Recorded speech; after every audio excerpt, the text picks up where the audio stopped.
Hebreus, capítulo 3, verso 6, diz assim a palavra de Deus. Cristo, porém, como Filho, em sua casa, a qual somos nós, se guardarmos firme até o fim, a ousadia e a exultação da esperança. Amém. Senhor, fala conosco. Precisamos ouvir a Tua voz nessa noite. Muitas vezes ficamos longe de Ti, confusos, desorientados. Mas a Tua palavra nos ilumina. A Tua palavra é poderosa, ela vem sobre nós, para que seja feita a Tua vontade sobre a vida de cada um que está aqui nessa noite. Nos ilumina, Senhor, com Teu Espírito. Oramos a Ti, Pai, em nome de Cristo. Amém. Podeis sentar.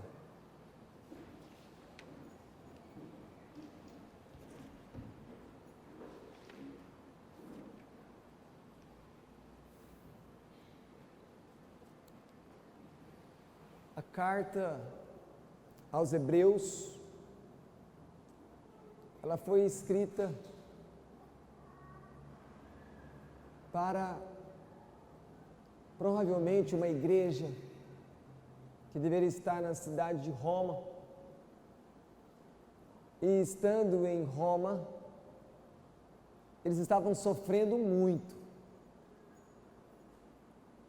eles estavam desanimados, muitos deles estavam voltando para a sua antiga vida, estavam fracos na fé. Alguns estavam pensando em deixar a própria igreja. Alguns, por causa da fé em Cristo, tinham perdido para o Império Romano os seus próprios bens. Quando olhava para eles, parecia que já não havia diferença ter Jesus ou não, ter um dia confessado a Cristo como Senhor e Salvador. Estava muito difícil. Então, essa carta de 13 capítulos, ela vem com um tom de pastor falando ao coração das ovelhas que estão no momento de fragilidade. Hebreus também é uma carta que tem um tom teológico e, por fim, um tom prático. Ela tem um tom pastoral, porque quem a escreveu, e nós não sabemos quem foi, mas quem a escreveu estava preocupado com os riscos que esses irmãos estavam correndo de deixarem a fé em Jesus. E nós sabemos, por experiência própria, que infelizmente isso acontece. As pessoas deixam Jesus. É uma carta também teológica, porque quando lemos ela com cuidado, vamos perceber que o autor quis deixar bem claro grandes verdades do Evangelho e trazer também de maneira singular a majestade de Jesus, que Ele é Rei, que Ele é Senhor. E por fim, ela é prática, porque no final Ele vai falar como eles deveriam agir no meio do desânimo, da fraqueza, desse turbilhão de emoções que estavam sobre os corações desses irmãos cristãos, vindos do judaísmo, que tinham conhecido a Jesus. Então essa carta é como se o próprio Senhor Jesus estivesse virando para aquele povo dele, que Ele morreu para ele, falando assim, como se falasse para mim e para você, que está às vezes passando por esse momento, e Jesus falasse assim para você: coragem, Eu estou aqui, eu venci. Tende bom ânimo, não desista. A caminhada é árdua sim.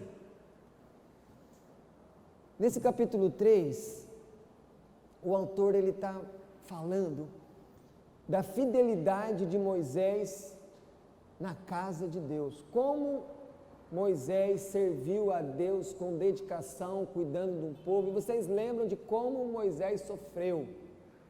Um povo que reclamava, murmurava, um povo que viu tantos sinais, que mesmo assim, vez ou outra, eles queriam voltar para o Egito. Simbolizando isso, voltar para a antiga vida. Vida de pecado, vida longe de Deus. Mas se Moisés foi fiel, e aqui é o ponto nesse capítulo 3 do autor, muito mais fiel é Jesus. Porque ele não é apenas o servo de Deus, ele é o filho, ele é o dono da casa, ele é senhor sobre essa casa, que é a igreja, é a família de Deus. Nesse capítulo 3 chama a atenção, se você voltar comigo aqui, você vai ver no verso 2 que fala, Moisés em toda a casa de Deus. Aí no verso 4, pois toda a casa é estabelecida. Verso 5, Moisés era fiel em toda a casa de Deus. E agora de novo verso 6, Cristo, porém, como filho em sua casa. Então, isso aqui é uma pista para nós olharmos qual é o tema que está aqui, nesse capítulo 3. Está falando de uma casa. E qual é essa casa? É a igreja. Essa casa é você. Essa casa somos nós. Essa casa é o povo de Deus. Essa casa é a família de Deus. Quando nós olhamos para essa casa, a igreja, fazendo uma comparação entre essa casa e tantas casas que existem por aí, nós podemos perceber pelo menos 3 marcas que vão distinguir essa casa, a casa de Deus, das outras. Primeira coisa, essa casa que é a igreja, ela tem algo que as outras casas não têm. Ela tem a palavra. A palavra pode ser pregada em todos os lugares, ela deve ser pregada. Mas se existe um lugar onde vai haver um púlpito, num lugar mais alto, às vezes de madeira, de acrílico, quando essa palavra é aberta, os mais reverentes, sem ninguém falar, se põem de pé por causa de quem é a palavra. Então nós somos o povo, assim dizendo, o povo do livro, o povo da palavra. E a igreja, essa casa, tem uma revelação divina que as outras casas não têm. Nós conhecemos a verdade. Isso é um privilégio, ao mesmo tempo é uma responsabilidade, porque nós devemos levar essa revelação, essa palavra, às outras casas, o nosso trabalho, nossa família, a escola, as praças. Quando nós pensamos na Bíblia, e pensamos em tudo que ela traz para nós também podemos lembrar que enquanto a Bíblia é a revelação especial de Deus, porque essa é a revelação que salva, mas existe uma outra revelação, que é chamada de revelação geral. E onde está ela? Na criação, está na medicina, na química, na física, na biologia. Nós também podemos conhecer algumas coisas de Deus olhando para os nossos relacionamentos. Alegria, bondade, amor, fidelidade, são coisas que estão em Deus, atributos de Deus, mas que também podem ser encontrados de maneira imperfeita e parcial nos nossos relacionamentos. O mundo pode até ler a Bíblia. As pessoas leem. Eu me lembro de ouvir certa vez um pregador dizer que tinha um professor no seminário, que ele pegava o capítulo 1 de João e fazia as pregações tirando tudo do grego, do original, várias e várias pregações, pelo extenso conhecimento que ele tinha da língua original, do grego. Só que esse professor não era convertido. Apesar de todo aquele conhecimento, ele não tinha algo que só o Espírito pode fazer. Ele não tinha um entendimento. Ele não tinha aquela aplicação que Deus traz para o nosso coração, onde que pega essa palavra e faz ela ter eficácia, porque as pessoas que não conhecem a Cristo, elas podem ler a Bíblia, mas elas não mudam. Você não.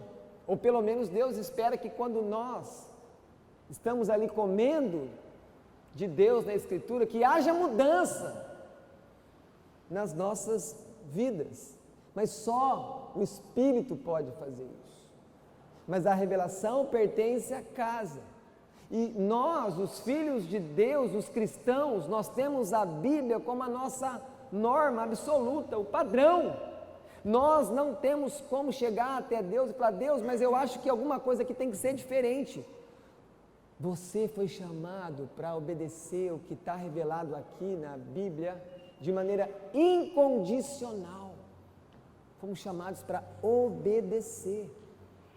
Quando nós olhamos para o capítulo 1, volte comigo, capítulo 1, primeiro verso, diz assim: havendo Deus outrora falado muitas vezes. Percebam, quando a Escritura fala que Deus falou, quer dizer, Deus se revelou. Deus trouxe conhecimento dele para a humanidade, para os seus, e diz que falou de muitas maneiras. Falou primeiro aos pais. Quem são os pais? Abraão, Isaac, Jacó, os patriarcas. Mas diz depois também que falou pelos profetas, Samuel, Isaías, Jeremias, Ezequiel, Jonas. Percebam que Deus então, desde quando ele teve aquela conversa registrada em Gênesis, quando ele conversa com Adão, revelando ali dele mesmo para o seu primeiro filho, Deus está então revelando as coisas dele, quem ele é e qual é o plano dele para nós. Mas chega um momento, na plenitude dos tempos, como diz Paulo em Gálatas, que vem a maior revelação de Deus. Diz assim: nos últimos dias nos falou pelo Filho. Você tem uma verdade de Deus que o mundo não tem. Você tem Jesus. Jesus é a maior revelação de Deus. Porque quando você olha para Jesus, o que mais você pode falar para Deus? Eu preciso saber mais alguma coisa. Mas nós somos curiosos.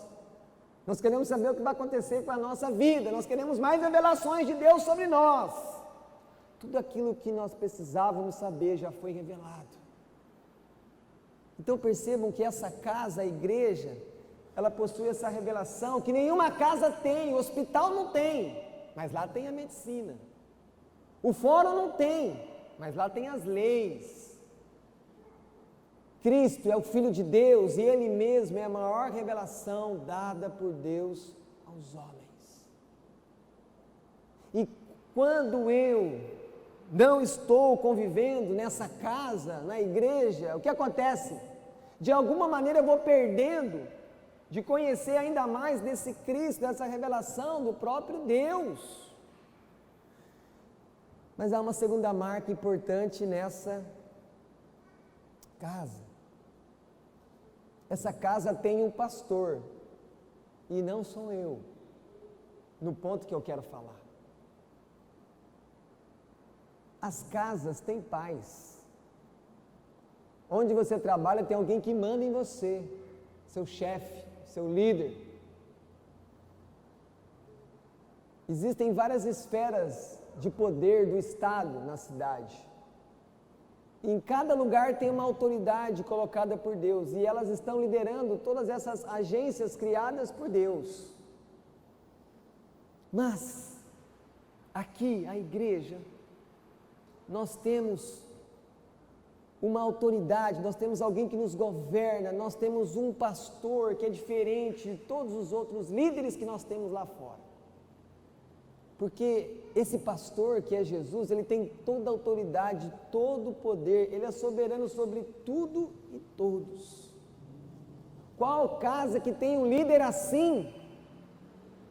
Um pastor que te conhece, que sabe as suas fraquezas, que sabe até onde você suporta a tentação. Colossenses diz no capítulo 1, verso 18, que Cristo é o cabeça da igreja. Toda vez que você olhar para uma igreja e ver que ela está assim muito complicada, com dificuldade, lembre-se, cuidado com o que você vai falar. Ela pode estar moribunda, mas o dono dela é poderoso para levantar ela. A igreja de Jesus. E ele sabe o que ele faz com a casa dele. É Jesus que lidera a igreja, é Ele que é responsável por cada crente espalhado nas nações, é Ele que provê cada necessidade que você precisa, é Ele é o teu pastor e nada te faltará. Mas é preciso lembrar que esse pastor é tão rico, tão poderoso, que ele não provê só a família dele, que é a igreja, que somos nós. Ele provê todas as casas, porque todos que comem, todos que bebem, todos que têm um lugar para ficar, todos que podem dormir, todos que respiram, deveriam agradecer a Jesus, a Deus, porque se recebe alguma coisa, é porque Deus está dando. Cristo é o nosso pastor, Cristo é o chefe da família. Hebreus 13:20 diz que Jesus, nosso Senhor, o grande pastor das ovelhas. E o que esse pastor faz? Ele fala com você. Ele fala com você no culto. Ele fala com você quando você lê a Escritura. Ele fala com você quando o irmão te manda uma mensagem, preocupado com você. Ele fala com você quando o irmão vai te visitar, no seu desânimo, na sua fraqueza, na sua vontade de desistir. Ele fala com você, usando outra pessoa. Mas Ele não apenas fala, Ele te ouve, porque nós oramos. Nós podemos falar com Ele. Ele pode receber uma oração que é feita em pensamento. Não há esse costume hoje, mas no passado muitos cristãos oravam a Cristo escrevendo. E escrevia uma folha, 2, 3, 4, 10, e era uma oração escrita. Às vezes para você pode parecer estranho, mas é falar com Deus. Ou por acaso, antigamente não tinha as cartas de amor? Por que não falava então que amava pessoalmente? Mandava uma carta, porque era romântico, né? Você pode orar a Deus escrevendo. Você pode criar um grupo com você e você no WhatsApp e começar a falar com Jesus. Você fala com tanta gente. Fala, ó Jesus, está acontecendo isso comigo? Onde que eu vou? Vai em Salmos, vai em Hebreus, vai no Evangelho de João, capítulo 4. Esse pastor orienta você. Tantas dúvidas você tem, tantas vezes perdido, tantas decisões difíceis a serem tomadas. Ele orienta você. Mas ele também faz algo que às vezes você não gosta. Ele disciplina você. Como assim? Às vezes ele tira a alegria sua. Ele tira a sua alegria de viver. Às vezes ele deixa a crise chegar na sua casa e parece que a paz foi embora. Mas ele também te alimenta. Ele é um perfeito pastor. Ele não falha com você. Ele sempre está lá quando você precisa. Na verdade, quando nós começamos a olhar que Jesus é o nosso pastor, Jesus é o seu pastor, o pastor titular de todas as igrejas verdadeiras dele, nós então podemos falar que na verdade todos os pastores das igrejas na verdade são subpastores, são pastores auxiliares do grande pastor que é Jesus. Às vezes a gente vê pastores querendo manipular, querendo tomar conta de tudo, parece que o rebanho é dele, mas ele não morreu na cruz. Quem morreu na cruz por você? Ovelha. Jesus é o seu pastor, ele não falha com você. Os outros pastores são subpastores, porque esses subpastores, eles não morreram por você. Pode até acontecer de um pastor entrar na frente de um criminoso que vai dar um tiro para proteger uma ovelha e levar um tiro e morrer. Aí podemos dizer, ele morreu para proteger a ovelha, sim, mas a morte dele não salva aquela ovelha dos pecados dela. Mas a morte de Jesus salvou você, livrou você do seu pecado, livrou você de uma vida imunda, de uma vida sem sentido, e te trouxe aqui, para essa casa, chamada igreja. Mas quantas vezes nós não nos lembramos onde nós vivíamos antes, nos becos da vida, nos lugares escuros, sujos, fedidos, e agora Deus nos coloca nessa casa, porque Ele então nos chamou para sermos dEle, e às vezes a gente se esquece disso, a gente esquece de agradecer o pastoreio diário de Jesus. Uma terceira marca dessa casa é que ela tem um mediador, ela tem alguém que nos representa. Quando nós pensamos em relacionamentos familiares, existem duas maneiras de termos relacionamentos na família. Existem os laços de sangue, que vão ser os laços biológicos. E existem os laços jurídicos. Uma pessoa, às vezes, quando é adotada, mesmo não tendo laço biológico, mas por adoção, ela passa a ser filho. E é exatamente pensando nisso, nessa adoção, é que você tem que lembrar quem é você perante Deus. Deus te adotou. Porque o filho dele mesmo é Jesus. Nós não somos filhos por natureza, porque nós somos pecadores. Jesus é santo, assim como é santo o Pai. Mas então a gente olha para as nossas famílias e nós amamos essas famílias, amamos a mãe, o pai, os irmãos, mas brigamos com eles, brigamos com os filhos e os irmãos brigam entre si, mas esses laços são fortes, esses laços vêm aí de geração em geração e a gente leva o mesmo nome, a gente tem às vezes os mesmos pecados, as mesmas manias, o mesmo tipo de cabelo, o olho, as heranças estão todas aí. Mas esses relacionamentos podem ser quebrados. Tanto é que um pai pode perder o poder sobre o filho. A justiça pode retirar o pátrio poder, conforme o pai tomar alguma decisão aí que não mostre responsabilidade no cuidado dos filhos. Eles podem perder os filhos e esses filhos vão para a adoção. Por outro lado também, os filhos podem ser excluídos da herança se eles cometerem qualquer tipo de crime contra os seus pais. Perceba então que os relacionamentos podem ser quebrados. Mas e nessa casa? Será que os nossos relacionamentos com Deus, o seu relacionamento com Deus pode ser quebrado? Será que os nossos relacionamentos de irmão com irmão podem ser facilmente quebrados? Os relacionamentos na igreja não são relacionamentos baseados na biologia. E aí você olha como nós somos tão diferentes, porque na sua casa os irmãos são parecidos, ou são todos branquinhos, ou são um pouco mais escuros, o cabelo é parecido, o olho. Aqui não, aqui é tudo diferente, porque nós não somos família por causa da biologia. E nós também não somos família por nenhum tipo de laço jurídico. Por que então nós somos família? Por que então nós estamos reunidos aqui nesse momento, nessa noite, nesse culto? Porque todos nós temos uma aliança com Deus. Uma aliança que foi consumada na cruz. Deus, lá na eternidade, Ele pensou em você, Ele projetou você. E Ele te trouxe.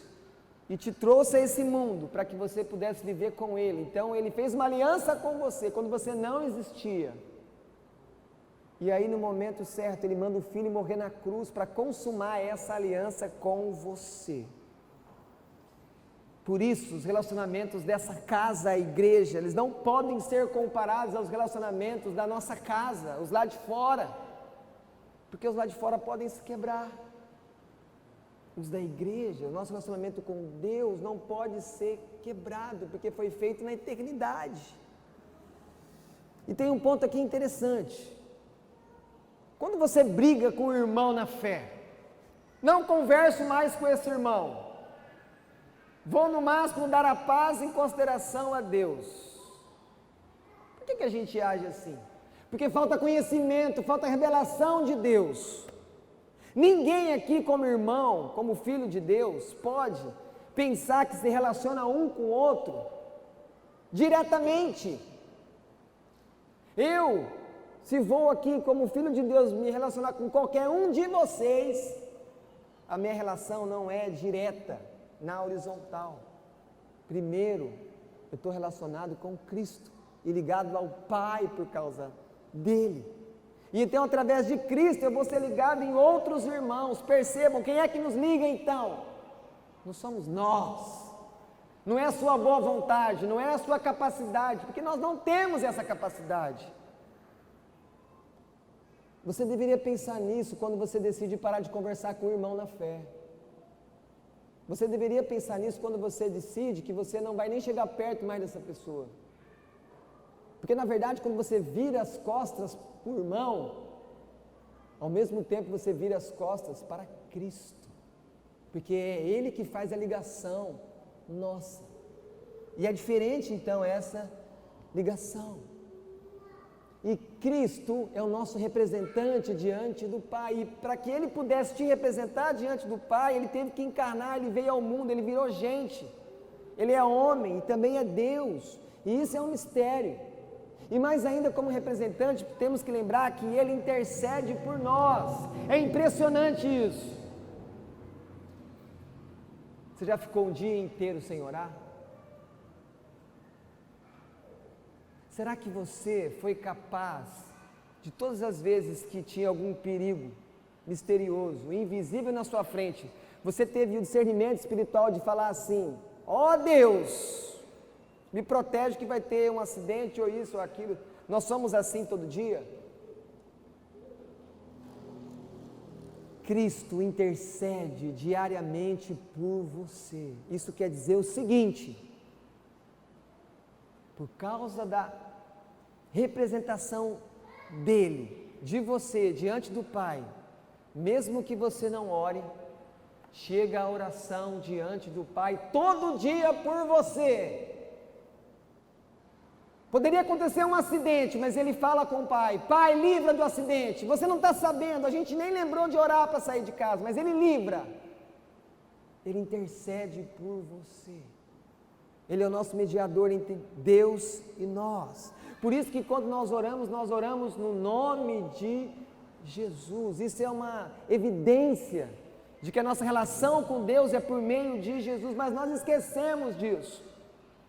Será que você se esqueceu? Quando você está tão fraco na fé, quem é que vai te fortalecer?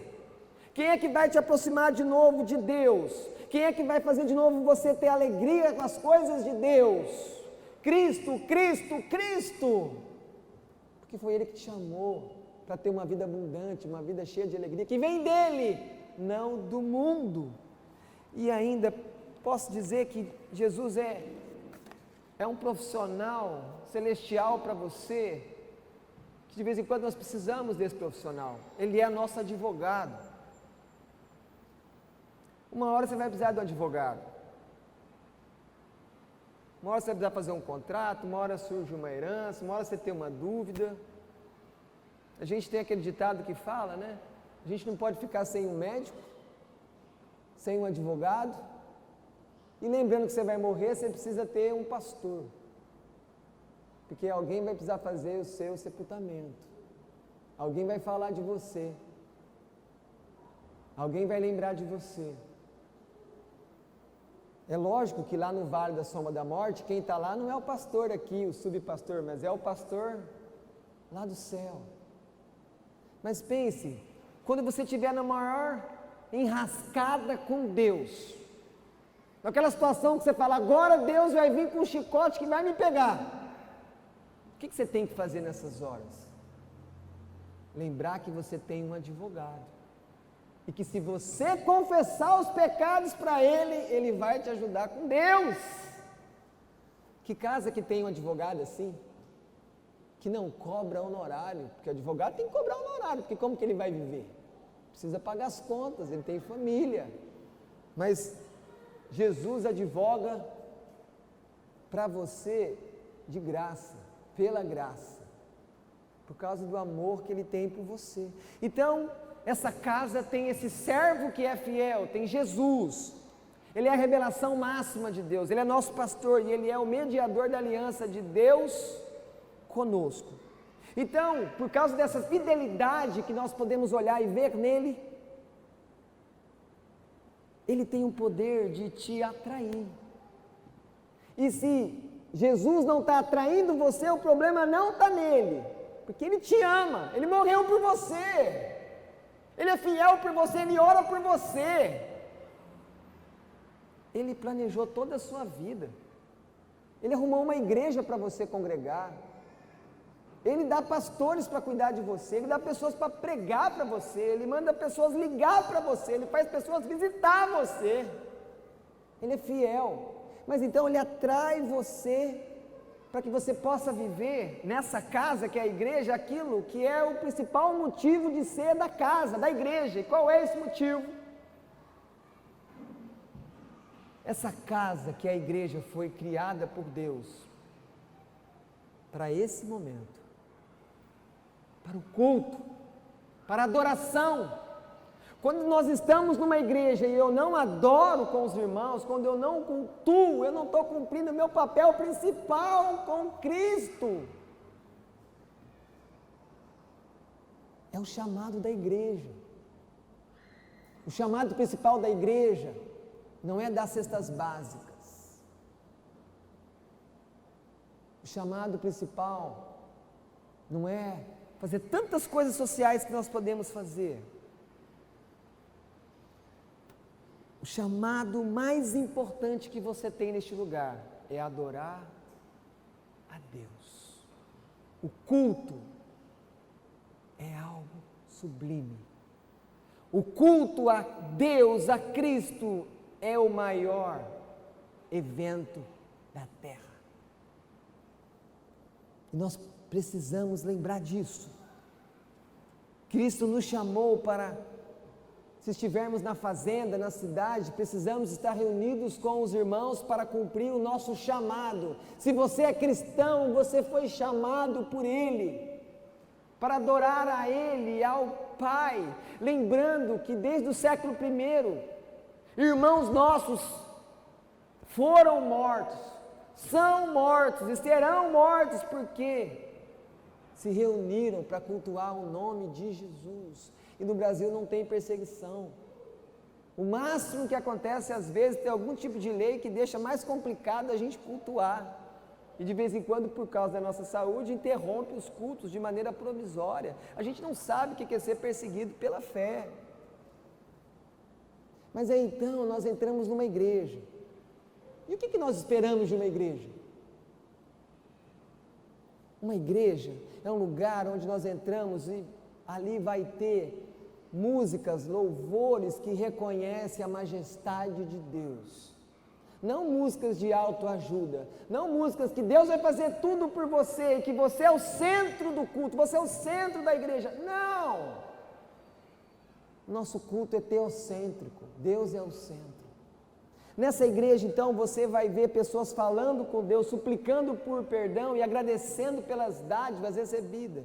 Você vai ver um povo grato, isso é no culto. Numa igreja, você vai entrando ali, se você não ouvir a pregação, se você não ouve a voz de Deus, Então, se não tem nada disso, louvor, oração, pregação, gratidão, confissão de pecados, então você não entrou numa igreja, porque é isso que faz da igreja, essa casa de Deus, igreja. Mas percebam, como é que eu sei então se é uma igreja? Quando eu entro no culto dela.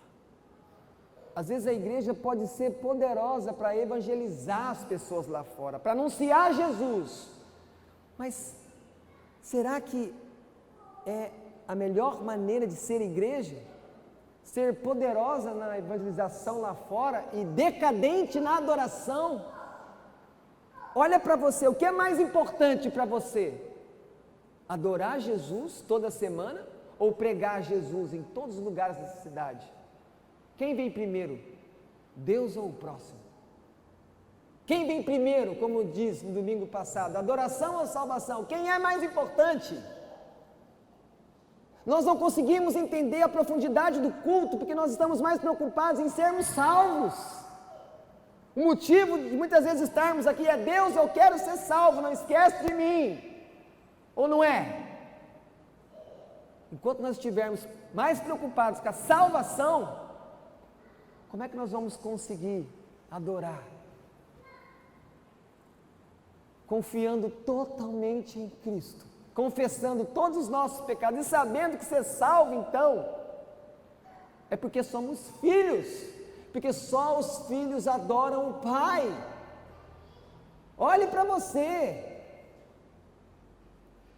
No final, o que é importante? Não, importante no final, não sei como que eu vou chegar, eu quero chegar tropeçando, de joelho, mas eu tenho que entrar no céu. Não é muitas vezes assim que a gente pensa? O mais importante é ir para o céu. O mais importante é adorar Jesus onde Ele estiver.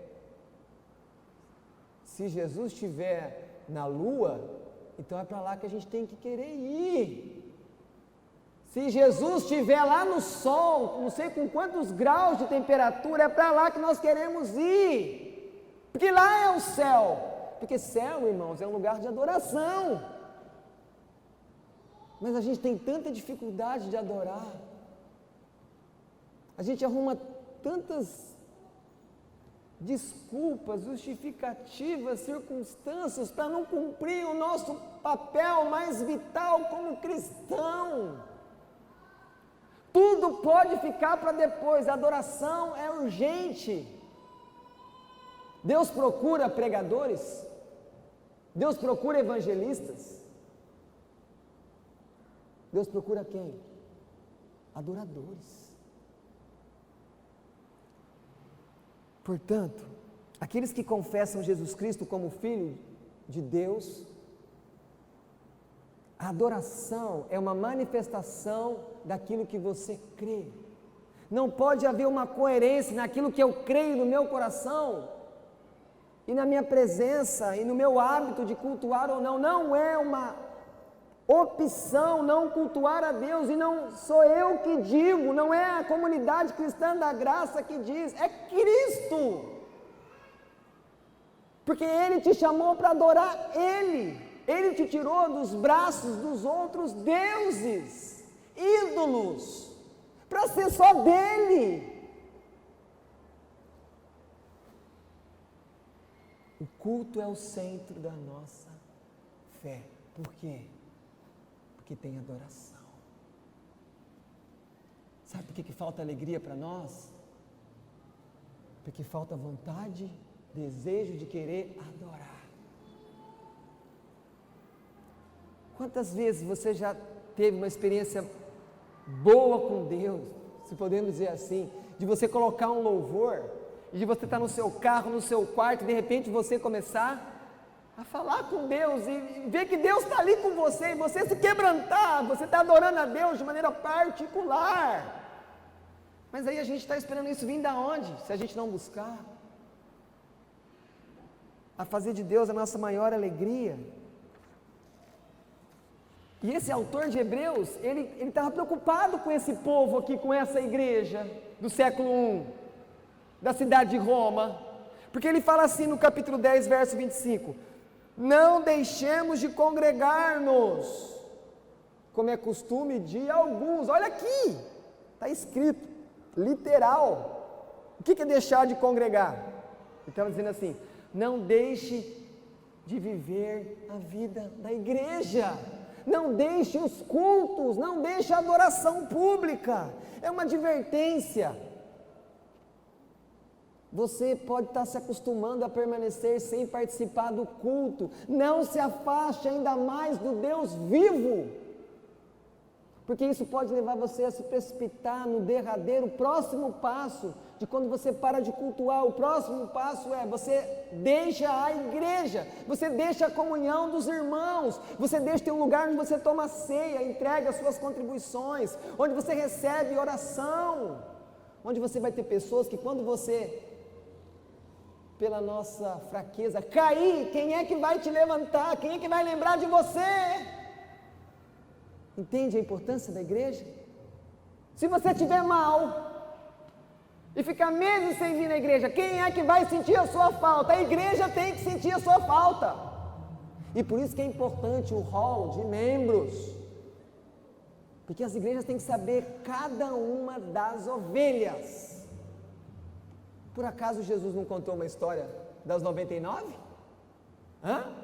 Que ele deixou as 99 guardadas, ele fez o quê? Foi atrás da outra. E como é que ele sabe que faltava uma? Ele tinha hall de membros, ele conhecia cada ovelha. Faltou uma, ele foi atrás. Perceba a importância dessa casa, onde Cristo é o servo fiel, é o pastor, o mediador, o representante.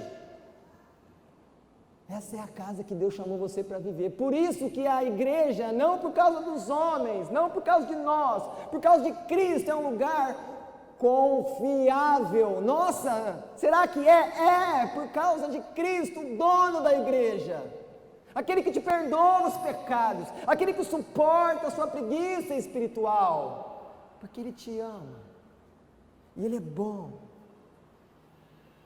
E então, esse Deus que é vivo, Ele vê você assim, se afastando dEle, não cultuando, não dando importância para as coisas que acontecem na casa onde estão os irmãos, na casa do pai, na casa do filho.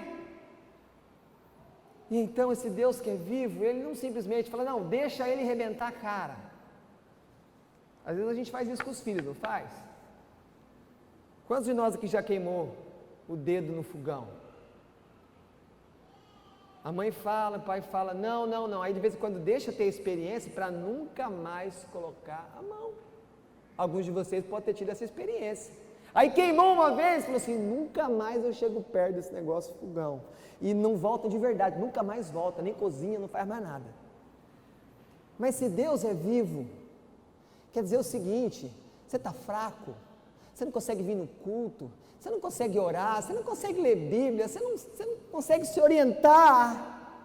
A boa notícia é que Deus não está parado, Deus está agindo em seu favor. Deus está procurando você, Deus está buscando você, Deus está convertendo de novo o seu coração para Ele. Não conversão no sentido de que você virou das trevas para a luz, mas conversão no sentido de você voltar para a sua verdadeira vida. Deus é o maior interessado em esquentar o seu coração frio. Deus é aquele que vai quebrantar esse coração duro e vai atrair aqueles que estão distantes. Por quê? Porque Ele fundou a igreja para ser um lugar confiável.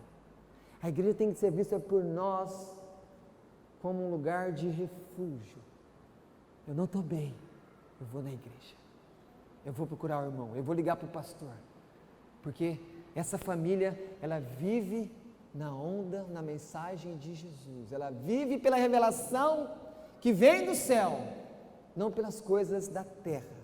Não cultuar é ficar longe daquele que fala, é não servir aquele que é Senhor sobre todos. Cultuar é cumprir uma vocação santa dada a cada um de vocês desde a eternidade.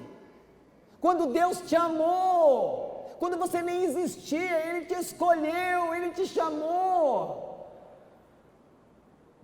E Ele te chamou para exaltar o nome dEle, para levantar os braços e glorificar Ele aqui. culto privado em casa, em todos os lugares.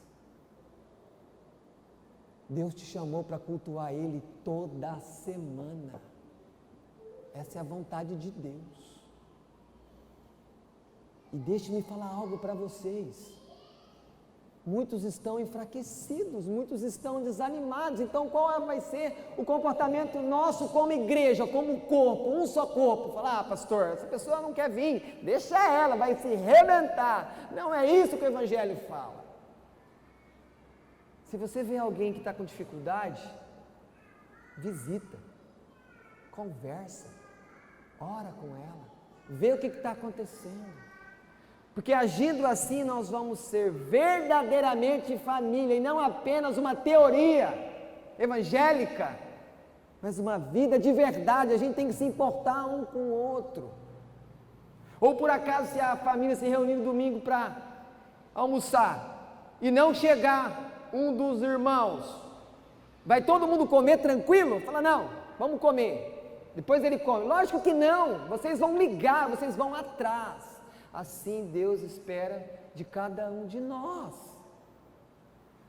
Devemos estar juntos como igreja, nos fortalecendo mutuamente, porque há perigos que estão rondando cada um de nós. Esses perigos são: você pode começar a perder a sua fé, você pode começar a voltar para os pecados lá de trás, sendo desobediente. A sua santidade vai caindo, e você então se vê afastado de Cristo, e você se vê desanimado, sem força para levantar. Por isso, que aqui no verso 6, fala assim: se guardarmos firme até o fim, está escrito aqui a ousadia, mas você pode traduzir por confiança. Então Jesus está dizendo assim: eu sou o pastor, eu sou o servo fiel a Deus, eu edifiquei a minha igreja, então você precisa confiar em mim. E como que eu confio em Ele? Como é que eu mostro que eu confio em Jesus? Será que se eu fizer uma oração e falar, Jesus, eu confio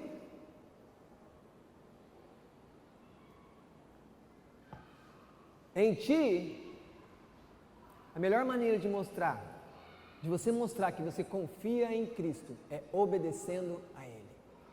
Quando nós obedecemos a Cristo, nós mostramos que nós confiamos nele. Lembra lá do seu início? Como que foi seu início? Você começou cheio de confiança, porque Cristo era novidade na sua vida. Você se lançou totalmente sobre os cuidados de Jesus. E por que saiu?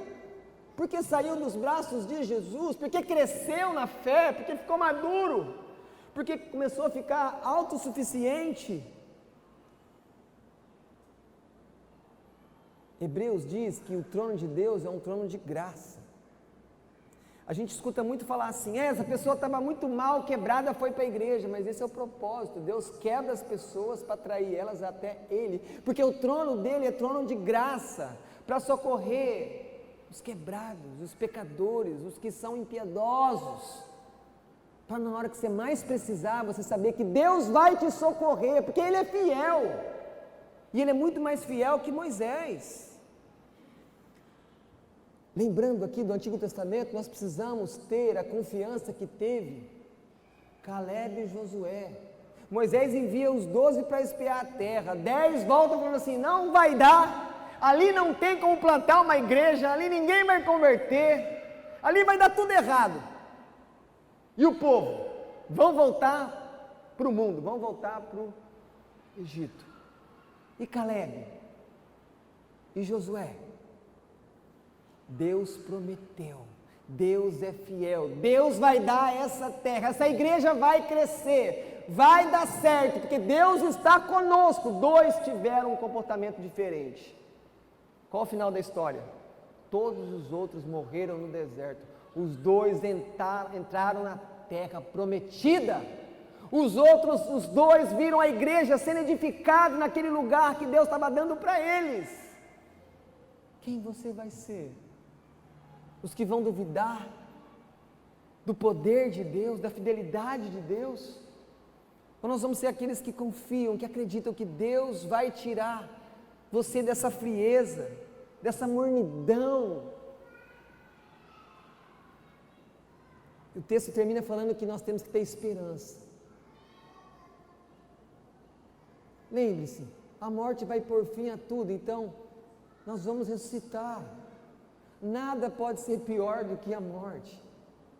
Mas ele venceu a morte, então nós temos uma esperança, nós vamos ressuscitar. Quantas pessoas que andaram conosco, que já morreram, foram sepultados, e os túmulos estão lá.